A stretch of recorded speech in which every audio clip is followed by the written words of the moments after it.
പ്രിയപ്പെട്ട സുഹൃത്തുക്കളെ, ഈ തെരഞ്ഞെടുപ്പിൽ, ഈ കഴിഞ്ഞ ലോക്സഭാ തെരഞ്ഞെടുപ്പിൽ LDFിനും മാത്രമല്ല UDFിനും അവർക്ക് കിട്ടിയ വോട്ടിൻ്റെ ശതമാനം കുറഞ്ഞപ്പോൾ BJPക്ക് അവർ കിട്ടിയ വോട്ടിൻ്റെ ശതമാനത്തിൽ ഏതാണ്ട് ഒരു 4% വർധന ഉണ്ടായി. അപ്പോൾ LDFിൻ്റെയും UDFിൻ്റെയും വോട്ട് കുറഞ്ഞപ്പോൾ BJPക്ക് വർധന ഉണ്ടായി എന്ന് പറഞ്ഞാൽ BJP വലിയ തോതിൽ കുതിച്ചു കയറി എന്നുള്ളതാണല്ലോ അതിൽ നിന്ന് കാണേണ്ടത്. മിക്കവാറും എല്ലാ മണ്ഡലങ്ങളിലും BJPയുടെ വോട്ട്, എനിക്കൊന്ന് 10-18 മണ്ഡലങ്ങളിലെങ്കിലും BJPയുടെ വോട്ട് വർദ്ധിച്ചിട്ടുണ്ട്.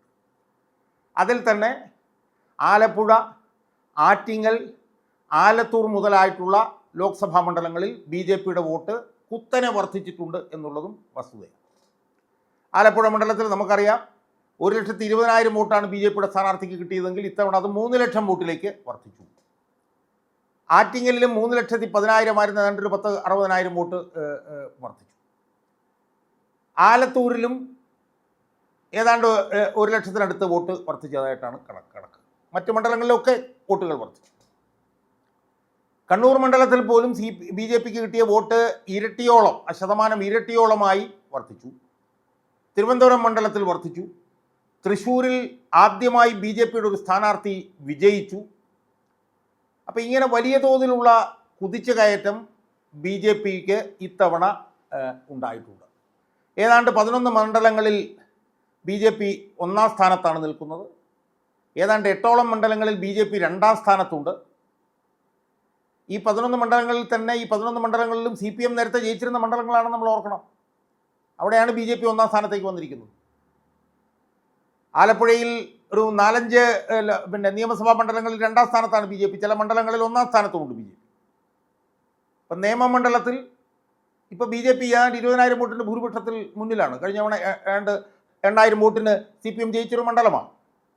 സ്വാഭാവികമായും BJP വലിയ കുതിച്ചുകയറ്റം നടത്തിയിരിക്കുന്ന സാഹചര്യത്തിൽ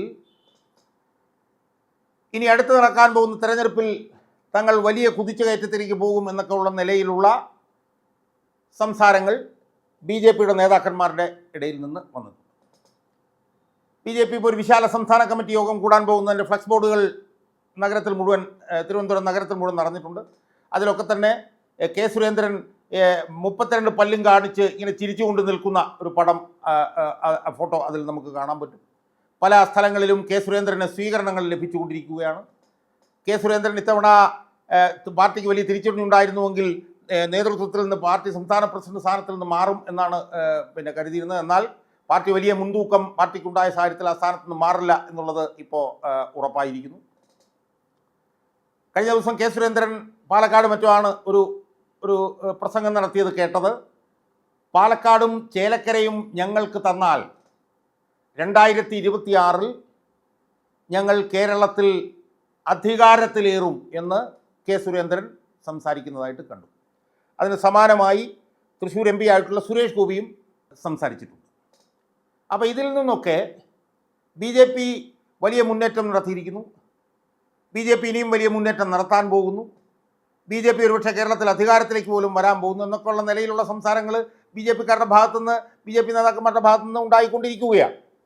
ആ സാഹചര്യത്തിൽ BJPക്ക് ഇപ്പോൾ ലഭിച്ച ഈ വോട്ട് അതെങ്ങനെയാണ് ലഭിച്ചത്, അത് ഭാവിയിൽ ലഭിക്കുമോ, BJP ഭാവിയിൽ നിർണായകമായിട്ടുള്ള ഒരു ശക്തിയായി കേരളത്തിൽ മാറുമോ എന്നൊക്കെയുള്ള കാര്യങ്ങൾ നമ്മൾ വിശദമായി ഒന്ന് ചർച്ച ചെയ്യേണ്ടതാണ് എന്നാണ് എനിക്ക് തോന്നുന്നത്.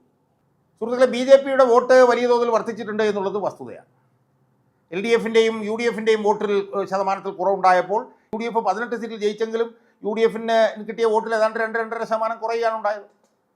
LDFിൻ്റെ വോട്ടിലും കുറവുണ്ടായി, എന്നാൽ BJPയുടെ വോട്ടിൽ വർധനയുണ്ടായി. അപ്പോൾ ഇതിൻ്റെ പശ്ചാത്തലത്തിലാണ് BJP വലിയ കുതിച്ചുകയറ്റം നടത്തുമെന്നുള്ള നിലയിലുള്ള ചർച്ചകൾ ഇപ്പോൾ നടന്നുകൊണ്ടിരിക്കുന്നത്.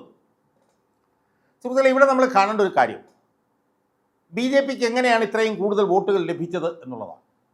BJPക്ക് ഇത്രയും കൂടുതൽ വോട്ടുകൾ ലഭിച്ചത്, സാധാരണഗതിയിൽ വോട്ടുകൾ കൂടുതൽ ലഭിക്കുന്നതിന് 2 കാരണങ്ങളുണ്ടാവാം. ഒന്ന്, പോസിറ്റീവായി ലഭിക്കുന്ന വോട്ട്, അതായത് ഇപ്പോൾ ഒരു ജനവിരുദ്ധ സർക്കാരിനെതിരെ നിരന്തരമായി സമരമൊക്കെ നടത്തി ആ സമരത്തിൻ്റെയൊക്കെ ഭാഗമായി ജനങ്ങളുടെ വികാരത്തിലൊരു മാറ്റം വരികയും അത് വോട്ടായി മാറുകയും ചെയ്യുക. അതാണ് യഥാർത്ഥത്തിൽ 2006 നടന്നത്.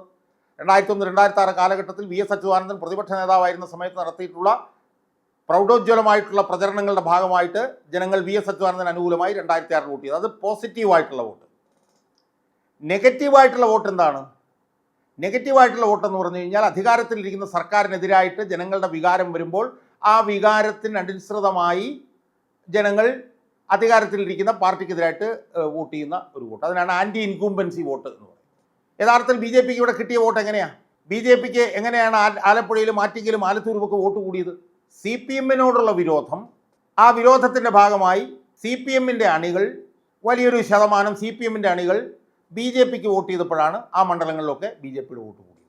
കേരളത്തിൽ ബി ജെ പിക്ക് വോട്ട് കൂടാനുള്ള ഏറ്റവും പ്രധാനപ്പെട്ട ഒരു കാരണം സി പി എമ്മിൻ്റെ അണികൾ പതിവിൽ നിന്ന് വ്യത്യസ്തമായി ബി ജെ പിക്ക് വോട്ട് ചെയ്തു എന്നുള്ളതുകൊണ്ടാണ്. യു ഡി എഫിന് വോട്ട് ചെയ്യാതെ ബി ജെ പിക്ക് ചെയ്തു.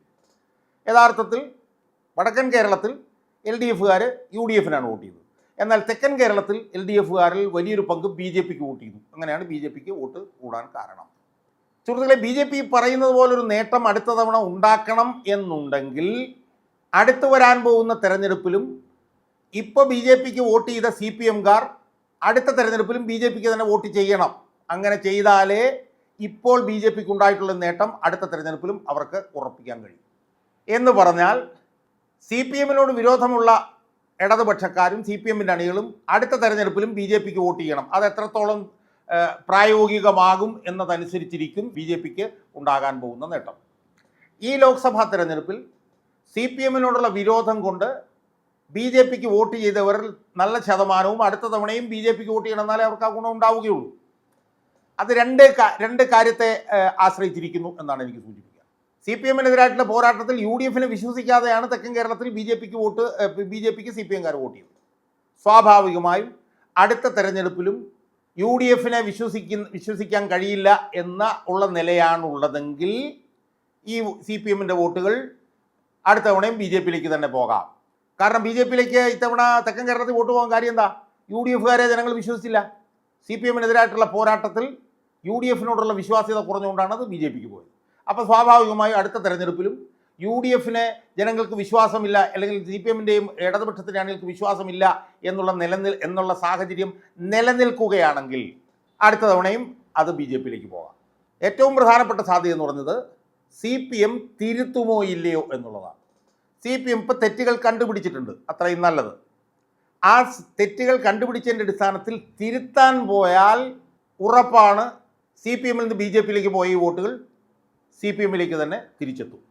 അപ്പോൾ സി പി എമ്മിൽ നിന്ന് പോയ വോട്ടുകൾ, ബി ജെ പിയിലേക്ക് പോയ വോട്ടുകൾ അവിടെ നിലനിൽക്കും. എങ്ങനെ? സി പി എം തിരുത്തിയില്ല എങ്കിൽ. സി പി എം തിരുത്തിയാൽ ആ വോട്ടുകൾ തിരിച്ചു വരും എന്നുള്ളത് ഉറപ്പാണ്. സി പി എം തിരുത്തുമോ ഇല്ലയോ എന്നുള്ളത് നമുക്കിപ്പോൾ ഉറപ്പിച്ച് പറയാൻ കഴിയില്ല. എന്തായാലും രണ്ട് സാധ്യതകളാണ് ബി ജെ പി നിർണായക ശക്തിയാകുമോ ഇല്ലയോ എന്നുള്ളത് സംബന്ധിച്ച് രണ്ട് സാധ്യതകളാണുള്ളത്. ഒന്ന്, യു ഡി എഫിന് വിശ്വാസമില്ല എന്നുള്ള നില തുടരുകയും സി പി എം തെറ്റ് തിരുത്താതിരിക്കുകയും ചെയ്താൽ അടുത്ത തെരഞ്ഞെടുപ്പിലും ബി ജെ പിക്ക് ചെയ്ത ഈ സി പി എം വോട്ടുകൾ ബി ജെ പിക്ക് തന്നെ ചെയ്യാൻ സാധ്യതയുണ്ട്. എന്നാൽ യു ഡി എഫ് കുറച്ചുകൂടി സക്രിയമായി പ്രവർത്തിക്കുകയും യു ഡി എഫിലുള്ള വിശ്വാസം ജനങ്ങൾക്ക് വർദ്ധിക്കുകയും സി പി എം തിരുത്തുകയും ചെയ്താൽ ഇങ്ങനെ ഇപ്പോൾ സി പി എമ്മിൽ നിന്നും ഇടതുപക്ഷത്തു നിന്നും ബി ജെ പിയിലേക്ക് പോയ വോട്ടുകൾ അങ്ങനെ തന്നെ തിരിച്ചു വരാനാണ് സാധ്യത എന്നാണ് എനിക്ക് സൂചിപ്പിക്കാനുള്ളത്. അതുകൊണ്ട് ബി ജെ പി ഇപ്പോൾ വലിയ തോതിൽ വളർന്നു എന്ന് പറഞ്ഞുകൊണ്ട് ഈ കെ സുരേന്ദ്രനൊന്നും ഇങ്ങനെ ഗ്വാഗ്വാവിളി നടത്തുന്നതിലൊന്നും യാതൊരു അർത്ഥവുമില്ല. കെ സുരേന്ദ്രനൊന്നും പ്രവർത്തനം കൊണ്ടല്ല ബി ജെ പി വളർന്നത്, സി പി എം തകർന്നതുകൊണ്ടാണ് ബി ജെ പി വളർന്നത്. ബി ജെ പി സി പി എമ്മിനെതിരായിട്ട് കഴിഞ്ഞ കുറേ വർഷങ്ങളായി ഒരു സമരവും നടത്തിയിരുന്നില്ല എന്നുള്ളത് എല്ലാവർക്കും അറിയാം. എന്ന സാഹചര്യത്തിൽ ബി ജെ പിയുടെ വളർച്ചയുടെ നേട്ടം കൊണ്ട് ബി ജെ പിയുടെ സംസ്ഥാന പ്രസിഡന്റ് പോകുന്നതിനകത്ത് യാതൊരു അർത്ഥവുമില്ല എന്നുള്ള കാര്യമാണ് നമ്മൾ കാണേണ്ടത്.